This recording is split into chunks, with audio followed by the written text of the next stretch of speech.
we need to book a session because get right. we need here. Let me to know. talk. Hey everybody, welcome back to Call Time a Theater Pod, where every role in theater matters. This is the space where we can talk about it all, where we can laugh, learn, and sometimes call out the chaos. So sign in on the sheet, cause it's call time. All right, everybody, my name is Marisa Helene Mast, and I am your hostess with the mostest. And today, I have with me... Here's the thing. I know that her tag is the Broadway Expert, and honestly, I believe it 100,000% because everything that I have seen on her pages is just, yes, I believe, yes, correct. I love everything that she's put out, and I can't wait to have her talk with you today. The wonderful woman herself, Kimberly Faye Greenberg. Hey, Kimberly! Thank you for having me, and I'm already verklempt, so thank you so much. You're verklempt. I'm verklempt. We're having a time here already. I'm so happy to have you here. Thank you. And you know what? Just getting right to it, let's see what's going to be coming up on today's show, shall we? Walking down the street, dressing Billy, going back to my theater and being in a show at night. That I'm like, oh, am I am I okay? And the answer, no. Yes. Yeah, no. I always realized that everything that I did worked in tandem with the other stuff I did that helped create momentum. Wasn't that great? I mean, we are talkers. I had no doubt that we would be yapping away. I can't believe that we filmed for 4 hours and have it just... Oh my God, I know. Right. It flies. It flies. It's a social construct. Like, we're here for it. We are. So Kim, I got a question for you. Okay.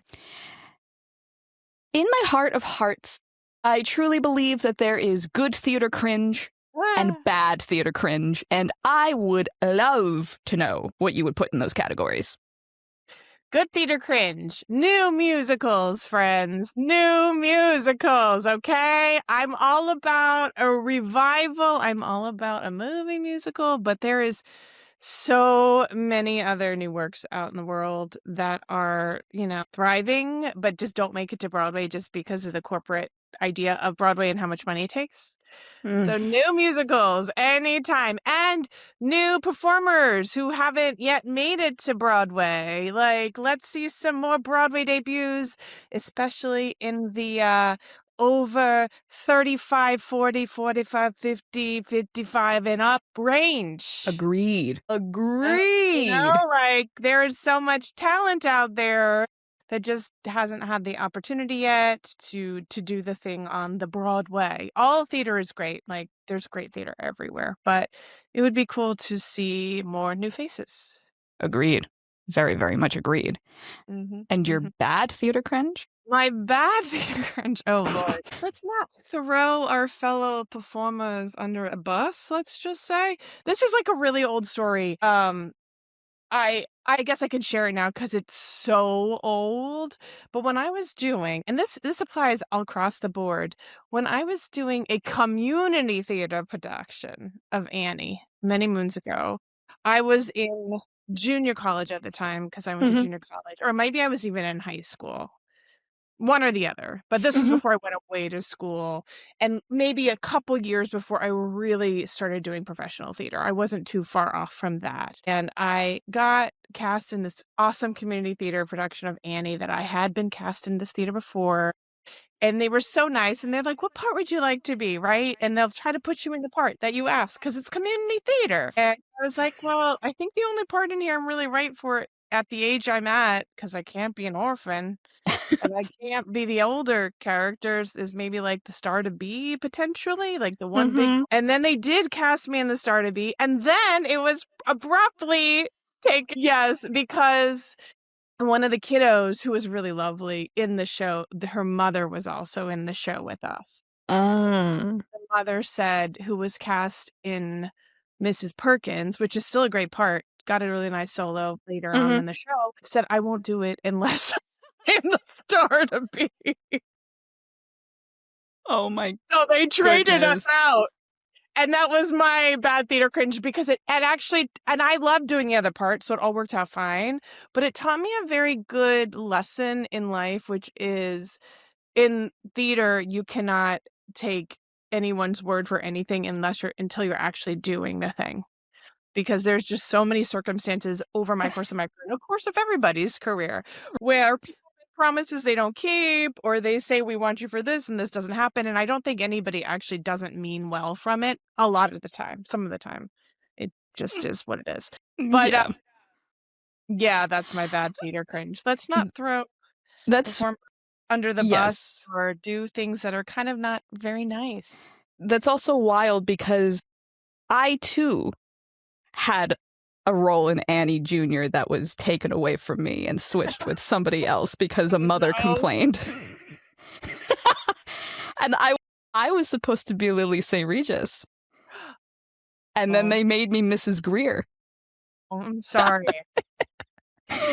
I'm still not over it. No, it's okay. Yeah, no, it's I'm over that, but it is interesting how things just stick with you, because when you asked me about that, I was like, I have to think about that for a second. I was like, oh, that's an interesting. Yeah. I feel like some of the other conversations that I've had about theater cringe, bad theater cringe, usually surround a community theater production of Annie at some point. Oh, no way. Okay, this great. is So we're all have the same experience. It's the shared Is experience. It the whole stage parent thing because I know many lovely stage parents. So do I, but it's a thing. It happens, and you know what? We cringe over it for a reason, and there we go. So our topic is a plethora of things today. Yeah. But before we get into the main part, I was sent a hot take that I feel you would be able to address, that I'm intrigued. Okay. Because I have I have conversations almost daily about self-tape auditions. Okay. And you being a coach, I feel like you might be able to give some good perspective here. And I also do them all the time. Yes, as an actor. exactly. Yeah. So the take that was sent to me was creative self-tape slates, like the ones where maybe they show a little bit more personality per se. Oh, yeah. Of course. There is an argument that those are more unprofessional and sloppy, and they're hyped up too much by social media to be an acceptable form of submissions. Okay. Like they saw this self-tape on TikTok of that this person decided to put up as content where they were like snacking on a bag of chips and going, "Hey, I'm ba-ba-ba." Understood. And, okay, now I understand the question. Okay. Yes. Yeah, I'm not sure that's appropriate, honestly, from a coach and actor standpoint. Here's the deal. You absolutely need to showcase your personality in a slate, because the only time they get a sense of you is in your slate. But it doesn't take a lot to showcase your personality by just being you in a frame and saying hello and saying your name. Now, I will admit that in my slate, sometimes, depending on the show I'm auditioning for, I'll give you an example. I did a self-tape for Hannigan and Annie. This was like last month, which I then got to final callbacks. And in the slate, I stated my name and I stated, and they were never going to be in a room with me for any initial audition, and they didn't know who that guy was. So I felt it was important. I went into the fact of, hi, I'm Kimberly Faye Greenberg. I'm 5'7". I'm in New York, but I also play your brassy, sassy broads of early 20th century. I'm also great with kids. And like I did that, like I added in a few extra things that they didn't necessarily ask for, because they probably didn't think to ask for it. But I knew that I was answering a need of a role, which is, as a coach, I teach a lot of that. And I was like, I was not afraid to do that in the slate, but also do it in a way that's just like very Kim Greenberg, like just me being like, this is who I am and I'm solving your problem. You know what I mean? Like I wasn't egotistical about it, or I wasn't trying to make it into something that it wasn't. You know, I'm not like jumping around and like, waving my, Hannigan, where's the pearls? I'm not doing that. Right. I think the act of like, let's say, eating the Doritos in the frame for the slate I don't know, that seems sort of odd, but there's an exception to everything. And maybe it was a commercial for Doritos and you needed to show that you really liked eating Doritos and that was the place to do it. I mean, maybe that would have been right for that. So I think Yeah. there's a time and place for everything, but I think that because I also see a lot of slates that are just like, I need to be really formal and say my name and say the role I'm auditioning for. Mm-hmm. And that I say there is also a time and place for that, depending on what you're auditioning for. But I still think, they're going to be on set or in a room with you. They're not going to expect you to be this person that's like, hi, I'm Kimberly Faye Greenberg and I'm 5'7". Thank you. Like, Yeah. who are you? Yeah. You know what I mean? Like, I don't think that does anything for I'm pinned for a film right now from a self-tape I did 2 days ago. Thank you. And this is it's a very serious film, and I was playing a very religious woman, and my slate was like really fun and kind of kooky and just like the way I'm just talking to you right now. Mm-hmm. And I said to my coach, "Do you think that was like too much?" She's like, "No, you're adorable." And I was like, Yeah. I got pinned. You know what I Yeah. mean? I think, Come on, range. yeah, I don't think that's like, I Mm-hmm. think they just want to see, who are you? Yeah. And Yeah, I would say yeah. it's that, and also I said this to the person that sent me this. I said, there is also a very high possibility that this is not the actual thing they sent in. Yeah, I haven't. There is so much on TikTok that's not real. Mm-hmm. They probably made the slate after, now who knows, but I would assume if they were a smart actor and a booking actor, they probably did the audition, had a thing of Doritos in their hand, thought it would be funny to make a slate with them eating Doritos, and they did that. And then they put it on TikTok and said it was real. That's also extremely possible. Because it creates people talking, and if they get negative, it helps the video. Exactly, which is why we had this hot take provided today. Yeah. So it's absolutely could potentially not be real. I mean, again, there's a time and place for everything, so who knows? So now this is the part of the show where I would have an ad read, but we're not sure if we're going to have one yet for this episode. So until then, we're just going to sit here and look at the camera.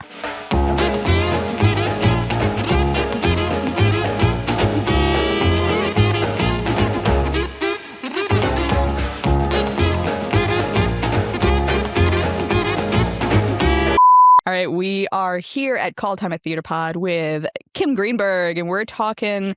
So I don't even know how to formally categorize this, but because one of the things I loved about you and your content is that you really have embraced every single part of your talents and utilize every part of knowledge, talent, personality to your ultimate benefit in wonderful, wonderful ways. Oh, thank you. And I think that is a true definition of being a multi-hyphenate. And you embrace every part of that, and it's something that I admire a lot. So we're gonna be talking about a lot of that today. Sure. So the first question I have for you is, tell me about y'all childhood. No, going back, what kind of theater kid were you? Oh, I have always actually been a theater kid. My mom told me that when I was in my crib, I would dance and sing to the Mickey Mouse Club. So I've kind of always been a theater kid. I was always in chorus and all that. It was like 4th grade in a theater summer camp that I really discovered that I love theater. And I think it was starting in junior high. I had a really awesome drama teacher who really nurtured us. And that's kind of when I realized I really loved it. And my mom put me in some kind of performance class at the community/professional theater when I was young. And then I really heavily got involved in high school. And then I did internships, and then that brought me the dressing that I do backstage. And then I started working professionally. And I mean, I've always been a theater kid. My parents, I love them dearly, but there was no other theater kid in our immediate family. There was no. My grandmother was a ballerina for a time, and my dad played in a band in college, but there was nobody pursuing it in our inner circle professionally, and I knew. At 4th grade, I was making my mother drive me to Barnes and Noble or the bookstore so I could get backstage. And I was literally reading it cover to cover, even though I didn't know what half the things were. Was self-taught how to make myself an acting resume, which I pulled it out recently, and it's set up exactly how it should be set up. Like, Oh my it's God. like I taught my mother how to do it because she needed to do it on the typewriter. Hmm. And like I would drag her, she drove, but I would like Hmm. beg to like go to the auditions at the dinner theater in where we lived. So it was very, very early on that I knew. And I mean, I played the violin for many years. I was in dance class. I was in chorus, and theater was there too with it. So I was kind of doing everything. But then in late middle high school, when we moved to California and there was no orchestra and there wasn't a lot, there was theater, and like that was like where my main focus started being going. And then I came to kind of realize in junior college that that was like gonna be the thing. So when you realized that was going to be the thing, did you have specific goals in mind? And do you Um, feel that they've changed? my goal was to always, it wasn't necessarily Broadway because I never grew up I grew up for a time in Virginia, but I never saw a Broadway show or anything like that. We saw theater in our neighborhood because of me, because I wanted to see theater. And then I really started seeing theater when I kind of got engrossed in the professional world because I was now kind of in it, right? So now Hmm. I kind of start seeing it. So it was more so about how I could become a consistently working performer. It was never Hmm. necessarily about getting to Broadway. That did happen in college where I was like, Broadway, Broadway, you know. But even then I was like, it wasn't like the end all be all of everything. It was just like, I want to work. I want to work. I want to work. Yeah. Oh, I Yeah. feel that Yeah. wholeheartedly. All things have kind of come full circle in a way. Yeah. And so when did you realize throughout this that you were truly unique in your talents, like things that you knew that you could bring to the table that nobody else could? I didn't know this right away. In high school, I was introduced to Fanny through Barbara Streisand because my mother listened to Barbara, but that was like neither here nor there. And then at that point, that was neither here nor there. But my teacher had said, "Oh, you look like her, and if you want to do musical theater, that could be something that you could look at because of Funny Girl." Because then I also, I look like Fanny Bryce. And then, but again, neither here nor there. And then, but interestingly enough, when I look at everything that I did from high school until I kind of really discovered what it was that I am known for, I was always playing brassy women, kind of bitchy women, Hmm. or almost always historical women of some sort, some Hmm. form. I was always playing, just because high school, I was always playing the older women, but that's, Yep. but Same. there's a maturity and like brassiness always to the older characters that just don't Hmm. exist ingenues. Yep. And so there was always like a through line of that. When I started performing professionally, I mean, I did play Hodel in a production of Fiddler. I did play some ingenues, but there was still a sense of brassy, historical, a lot of times Jewish bent to all of it. Yep. And then then this is kind of when the crux changed. So I was doing Hodel in Fiddler in Arizona at a dinner theater. And the theater said to me, "We're doing Funny Girl next year and we would like to consider you to play Fanny." And I said, "Oh, okay, great." Because I had Yeah. heard Fanny knew who she was. And so I studied the role for a year, and I'm sure I drove my teachers crazy because that's what I would bring to every acting class, all my voice lessons, the whole script, the score, every song, Hmm. blah blah. And the year later when I auditioned, I didn't get the job. So that was like, oh, okay. So that was a huge disappointment. But little did I know that all the work I put into that is then I saw a notice and this is kind of when everything started gelling. So I saw a notice that there was a musical that was on the road called Kid from Brooklyn about Danny Kaye. And Love of it my was life, Danny Kaye. oh, he's so great. And it was a 4-person musical, and I didn't know anything about it, but his wife, Sylvia Fine, basically had the very same character breakdown that Fanny did, because she's like a brassy Jewish in charge kind of woman. And I sent a headshot and resume and a cover letter just saying how I play these kinds of women, and nothing happened. And then I saw that it was still around and I did it again.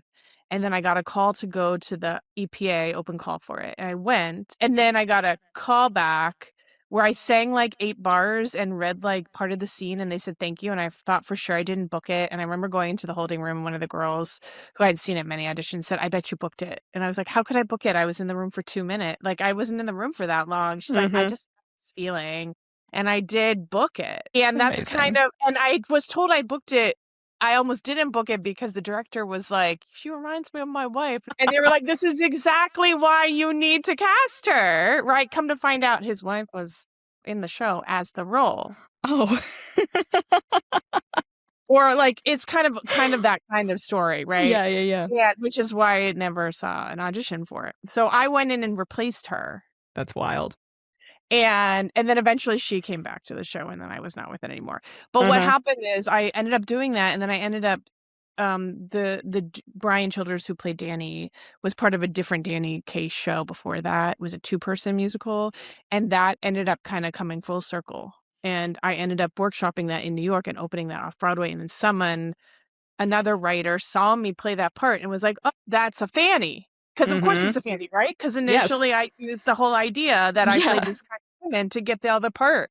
And then he wooed me to workshop his One Merman musical, One Night with Fanny Bryce, which then opened a year later through a whole bevy of other dramatic things. I ended up opening that and getting my accolade, being the first and only actress to play leading roles in 2 Off-Broadway musicals. Yes. But that's when I started putting all the pieces together. Now, I was always very good at marketing because I had been reading stuff since I was in 4th grade. And for some reason, my brain worked really well. And I knew that required branding. I knew that required being really specific about materials. Like I was always good at doing all of that anyway. And so once I was doing that, and I had all kinds of different things that I was like working with, like I'm the love child of so-and-so, or I'm like, I play these kinds of roles. But once I started realizing this is the bread and butter and this is where people are paying attention, and then realizing that is kind of who I am in a way, that when I started putting that out in the world is when I realized that was my niche. Because once I started doing those 2 shows, the world opened up. Once I started putting that out in the universe of what it is that I do, I play Brassy, Sassy, New York a lot of the time, Jewish a lot of the time, historical, Broads. Right. Like the universe opened. Like people knew who I was. I was getting the phone was ringing. I was getting very specific auditions. I was getting asked to be in things. And then that kind of segues into how everything else came to be, which was like I was working backstage as a dresser because that was like my day job. And I was working on Broadway doing that and performing. And that's a whole other like lucky in me being able to do that. And then I was in those 2 shows and I was dressing backstage at Billy Elliot at the same time. Like, show walking down the street, dressing Billy, going back to my theater and being in a show at night. The concept of that even blows my mind. But that's how then the news came out. And then people were asking me, how am I doing this? I want to do this. I want to create this niche. I want to work backstage. I want to know how to like tell people who it is, what it is that I do. And then that's kind of how I embraced all the things and got super specific about who I am. I can't even begin to explain like the awe-inspiring feelings that I have right now because like you understand who you are and what you bring and how you really are the solution to casting problems. And like you trying not to get emotional. I'm an emotional person. Because as someone who is also I'm a character actor. I play the not necessarily sassy brassy, but like crazy psycho weirdos, which I love. And that's something that I've come to embrace a lot. I also just think about you worked and are continuing to work so hard on maintaining this. And bless you for it, you know. But yeah, so there are critiques now about like the theater grind, where if you're not only focused on this, you are not going to make it. And people balancing day jobs and survival and all these other things. I don't believe that, really. I mean, here's the deal. So I've been in New York since 2000. I graduated college in 1998. So anybody watching this can do the math about how old I am. But like, we're actors, we're ageless. Yeah, we're ageless. I'm not a day over 30. So I feel like when I moved to New York, I actually didn't even think about the fact that I could dress because I thought it was like it wasn't something that I could do. Like I worked in the temp office and I did do a little cocktail waitressing, which I was horrible at. And then I ended up dressing because I had all this experience in regional theater doing that too. And somebody, who had worked underneath me help get me in the door of a Broadway show. But the thing is, it wasn't the norm, and it was actually poo-pooed in a lot of ways of like, you're the crazy person who's trying to do everything. If you can't do one thing great, then why are you doing everything? Like, focus, right? Mm-hmm. But I always realized that everything that I did worked in tandem with the other stuff I did that helped create momentum. Because the thing I realized very early on, having very honest teachers with me and who I was and what I did, was like, while I was going to work, and I've been very lucky to work a lot of my career since I've lived here, it's that it's going to take me a little longer to create momentum and or get those bigger jobs just because of the kinds of roles I play and who I am and just where I fit in the world of a theater, right? So I knew that I had to be able to stick it out over the long haul or I Mm-hmm. wasn't going to be able to do that, right? But in Right. order to stick it out, I had to do things that actually satisfied me my creativity and still helped me pay the bills. You're the person who cares the most about yourself, and this isn't coming from an egotistical place, but you're the person who can serve yourself best in helping to create that momentum through everything else that you do. And I don't think I did a lot of it I didn't do intentionally. Like I didn't actually realize I think what was happening, but I did have intention behind like creating my Fanny show that tours the United States after I finished the Off-Broadway thing. Like I wouldn't have just done it. People asked for it, but I was like, if I'm going to do this, I'm going to do it with full intention that it can create something else for me or maybe create some sort of momentum for me. It always has kind of worked like this, which I think one of my collaborators, Michael Kushner, he always says this, which is like multi-hyphenating is really, it's not just having all these skills and saying I'm a multi-hyphenate, it's really having skills that together they create momentum or they feed off of each other to help your whole creative career. Mm. I can't like be a roller skater and a singer and call me a multi-hyphenate because the roller skating has nothing to do with potentially helping everything. But the fact that I'm a coach and then I coach actors and then I could meet an actor who could hire me for a job and then I have a Fanny show, someone could see me in my Fanny show and hire me for something else and I work Mm-hmm. backstage. It all works together. And I think now people realize like how integral that is to not necessarily figure out, but if whatever your unique path is to be able to do that doesn't look any specific way really is helpful. Yeah. Absolutely. Yeah. Yes. Yeah. Truly. You've literally given me so much to think about right now. I'm like, okay, we need to book a session because Oh, yeah, great. we need I'm here. Let me to know. talk. No, we're not I absolutely need to talk to you about stuff. So what do you hope for the future of the theater industry as a whole? That's a good, very deep, complicated question. Would love to see a more inclusive theater industry. And I would also love to see a more, again, new works, like I was saying, Mm-hmm. more new faces. I wish we could have more shows because, Broadway used to have tons of shows. And unfortunately, Mm-hmm. the number is so small. The industry is so different now than when I started. There were so many more jobs. There were so many more theaters. It's just so different. Yeah, it's hard to say because unless the money is there, you have to just learn ways to create momentum in the system that actually exists at this moment. Yes.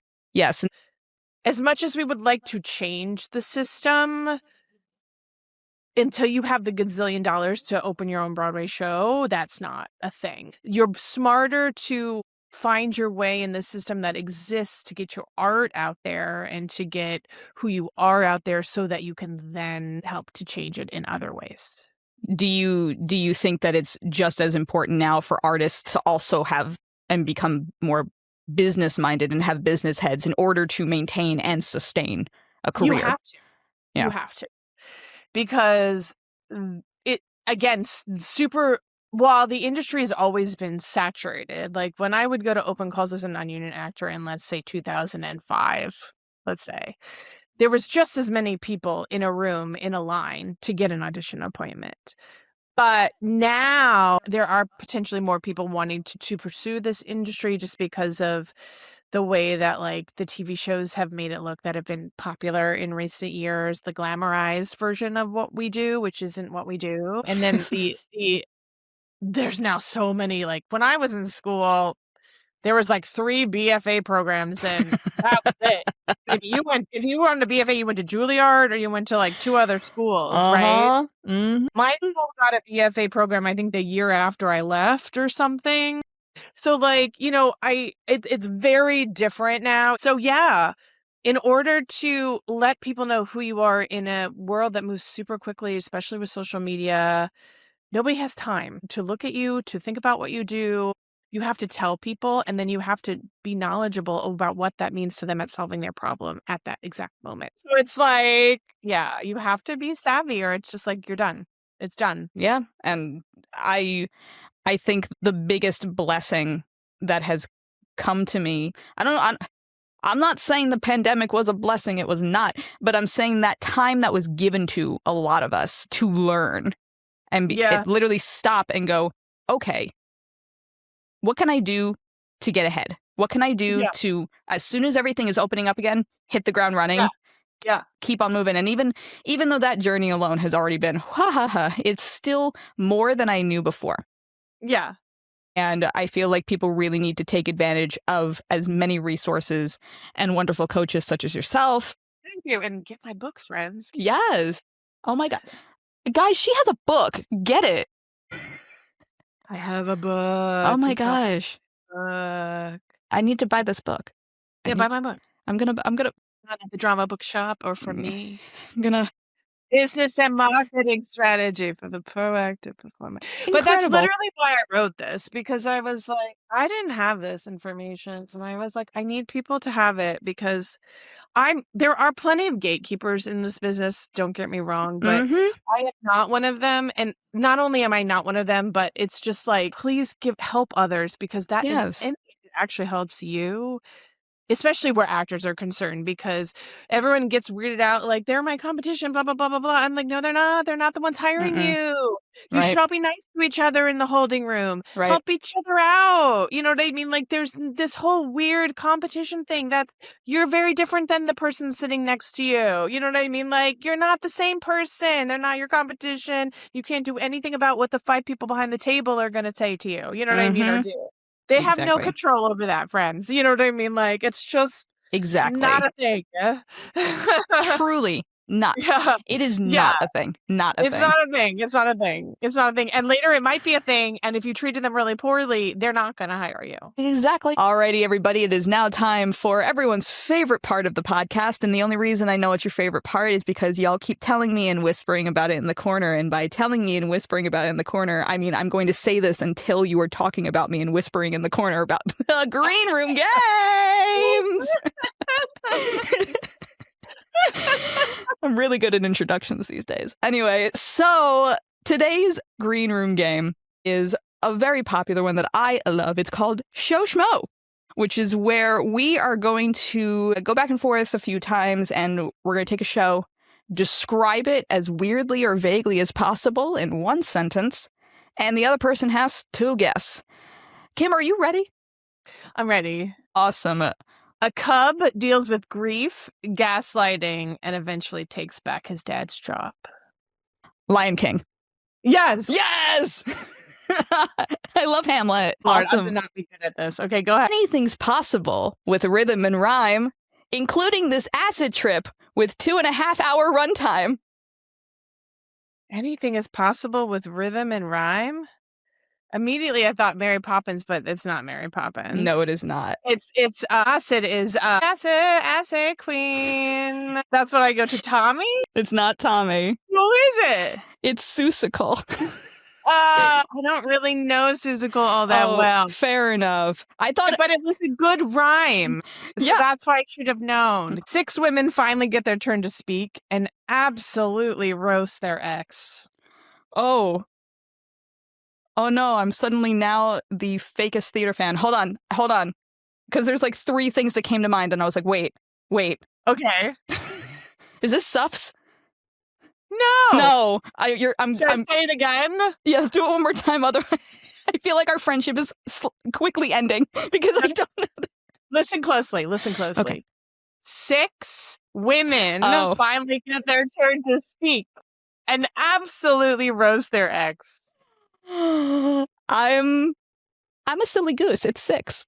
Yes. Oops. That's okay. All right. Now this one, this one I came up with just to make myself laugh. So it is totally okay if this is too obscure and absurd for words. Oh boy. In this corner, we have the 6'2" vegetarian, and in this corner, we have the self-satisfied pork butcher, both competing for the title of greatest writer ever known. Welcome to the underworld, Celebrity Smackdown! It's not something rotten. No! Wait, what? Say that again? Yes, I will say without my announcer voice. It's okay, you can do the announcer voice. I'm just like, wait, what? In this corner, we have the 6'2" vegetarian, and in this corner, we have the self-satisfied pork butcher, both competing for the title of greatest writer ever known. Welcome to the underworld's Celebrity Smackdown. And I'll add in an extra. It's not Hades. No, I'll add in an. I can add in a little extra noise that I. What that is? That's probably another musical I don't know. I will admit it's a musical that not a lot of people know, but I figured I'd give it a shot today. This was The Frogs. Oh, I don't know that show at all. So when fair enough. I first moved to New York, that was, I think, one of the shows that was open. I got to go see that. I was 9 years old, and I was also that Greek mythology girl, so I had the best time. So the 6'2" vegetarian is George Bernard Shaw. Oh, I would never have gotten that. I'm so sorry. It's totally okay.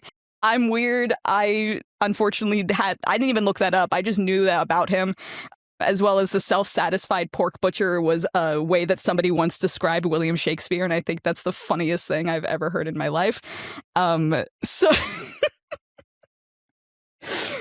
that I'm sorry. I'm like, it's like whoosh over my head. That's what most conversations with me are like. So it's totally okay. A helicopter parent goes too far and ruins everyone's lives.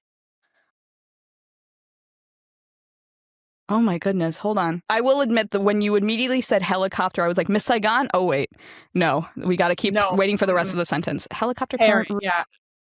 Goes too far and ruins everyone's lives. Oh my god, I feel like there are a couple that fit this. Potentially wanting to make hers even better. Gypsy. Yes. Yes! One of my faves. One of my absolute faves. So thank you so much for playing the Green Room game! Okay, so now I would love to turn this into talk back time, which is where I ask you, the audience, a question on our social media pages. You can find us on Facebook, TikTok, Instagram, Threads. I keep forgetting I have Threads, which is why I say it with such inflection. And just in general, if you want to keep up with all the shenanigans here at Call Time at Theater Pod, you can like, subscribe, punch that notification bell, and you won't miss a thing like you wanted to in the first place. The question was, and I will ask you the same question, what is something you truly love about yourself as a theater artist, and how does it show up in your work? I think, honestly, it's just in continuing to try to own who I am and bringing it to the table and not being afraid of that. Yes. My Brassy, Sassy. Well, the thing I say about playing Fanny is she gave me permission to, like, really own that part of who I am. Like, she gave me permission to figure out what that was and how that lived inside of me. And honestly, that's made me more of a full human. Do you know what I mean? Like, I absolutely do. Yeah. So that's kind of what I love about it. I love about being able to just be in an audition room and just be me and not feel like I have to be any certain thing or talk a certain way or say anything. And that didn't come naturally. That's taken years and years. But I think in the past several years, it's really kind of come into its own kind of thing. And a lot of that has to do with playing Fanny. I just want to say real quick before we get into it, thank God that you do, because like your portrayal of Fanny, I have been obsessed with her for years. And I didn't know that there could be anybody else that could embody her like you. And I'm see, I'm getting verklempt again. But like it's Oh, you're so sweet. If you want all the content with Fanny, I'm putting in the description box and putting up for you because I people need to see and understand that like this, like you two are one. Like Yeah, it's very weird. One. Yeah, and like it's reincarnated. It's very weird. Thank God. Thank God. Truly. Yeah. I'm very grateful. Okay. I love Crazy. oh my God, she's Yeah. been with us this whole time. Yeah, she's been with us. And she will continue to be with us. Yeah. So some of the wonderful responses that I got from this as well is from our friend of the podcast, Bo. Hi, Bo. Hello. Who says, never judging my character. It allows me the freedom to make space to be fully human. Oh. Love that. That's nice. I can appreciate that. Too, if you ever play characters that are not so nice, which I have, you can't focus on that because the audience still has to like them and they've got some sort of redeeming quality. Yeah, yes, absolutely. Yeah. Another response I have here is from Joe. Hi, Joe. Who says, something I truly love about myself as an artist is that the arts energize me like nothing else. I think this shows up in my work because it lets me push myself and give 110% into every role I do, no matter how big or small. And I can appreciate that. Absolutely. Yeah, there is no other adrenaline and dopamine rush than doing a show and being in this industry. Yeah, and I think we get a little hooked on that, which is why we stick it out. Yep. There's nothing like it. Nope. Another response I have here is our friends over at the Backstage Kingdom, hey, who say, I pride myself on my improvisation skills and my intuition, as well as my love of taking big swings and risks with characters and choices for the fun of it when necessary. Yeah. Use all your skills that you have in making a truly unique experience for yourself and the audience. Yeah.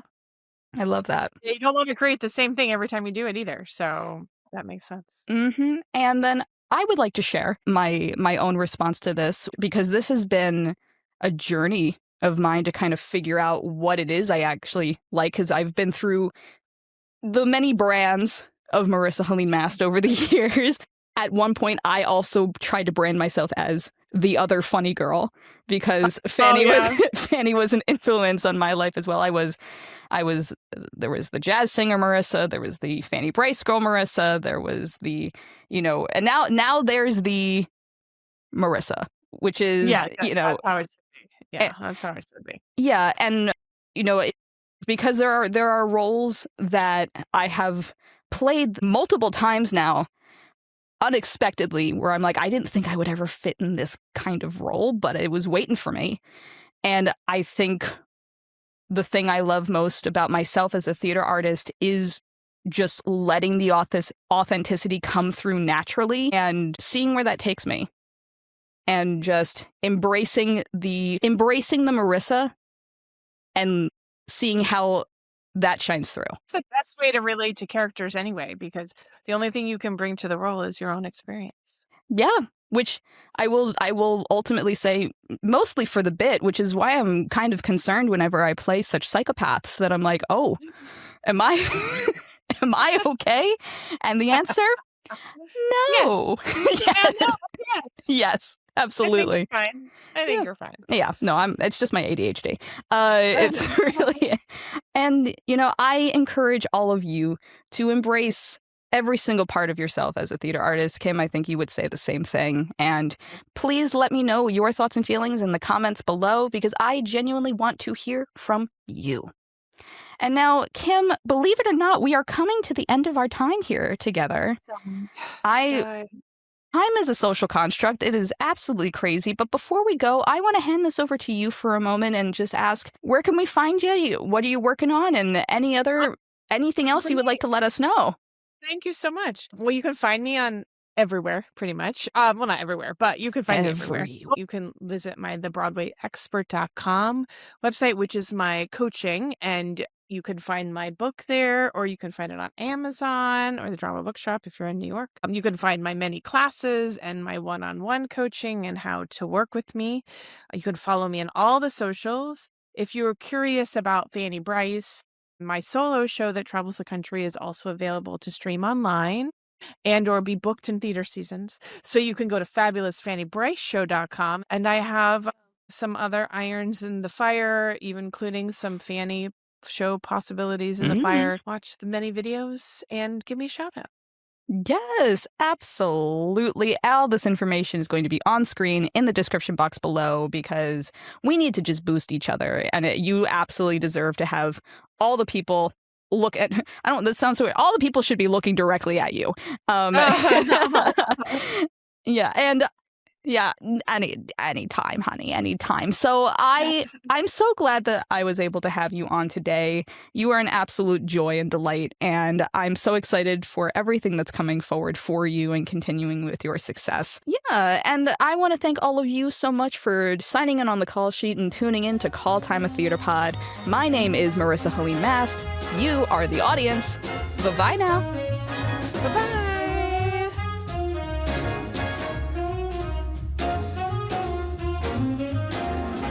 This podcast was made possible through the support of viewers like you. Thank you.